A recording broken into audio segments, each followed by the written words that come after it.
Hi everyone, hope you're okay today, and as we draw into a weekend now, I'd like to just bring a few thoughts to you about serving the Lord, which we hear a lot about, but we perhaps don't do enough of. All of us could do more, I guess.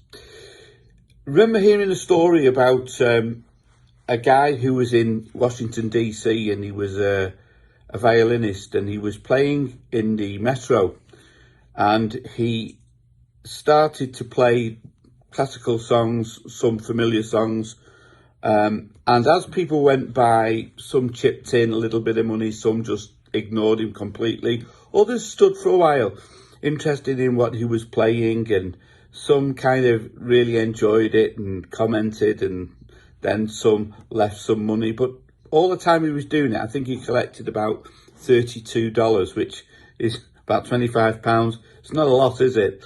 And he was there playing for quite some time. What was not known is that this guy was actually a guy called Joshua Bell, who was one of the greatest violinists of the modern day era.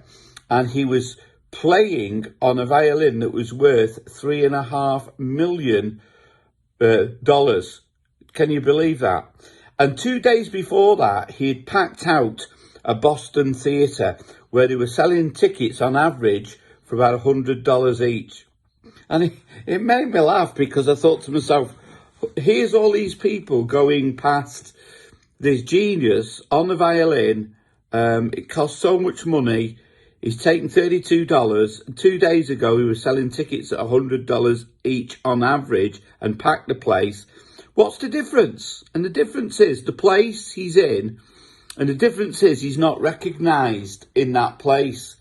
And it got me thinking about how many times Jesus was not recognised. We know that in the Gospels, it tells us in Mark chapter 6 that they didn't recognise Jesus, and he was just a son of a carpenter. Don't we know him? His brothers and sisters are still here with us, etc.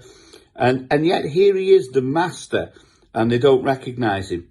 And Jesus taught us an awful lot about serving without a stage.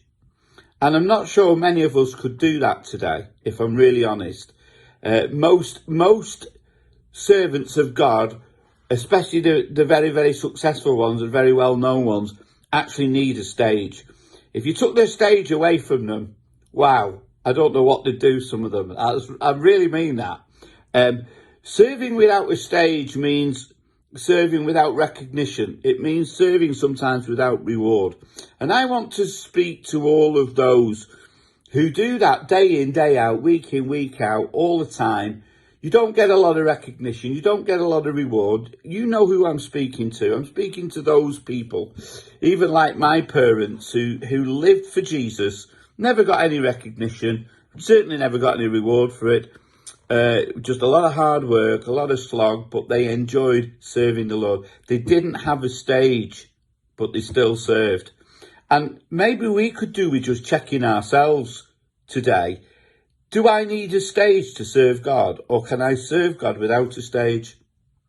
It's a tough one, isn't it, that? So, Paul says in Ephesians, bondservants, be obedient to those who are your masters according to the flesh, with fear and trembling in sincerity of heart as unto Christ, not with eye service as men pleasers, he says, but as bondservants of Christ, doing the will of God from their heart, with good will, doing service as to the Lord and not unto men, knowing that whatsoever good anyone does unto the Lord, he will receive from the Lord, whether he's a slave person or a free person. Paul says in Colossians, whatever you do, do it heartily as unto the Lord and not unto men. Can we start to serve without a stage? And let's see how God rewards us. Because I tell you now, the rewards that men and the recognition that men give you will be far outweighed by the recognition and reward that Jesus gives us in heaven one day. God bless you. Have a great weekend. Keep serving him.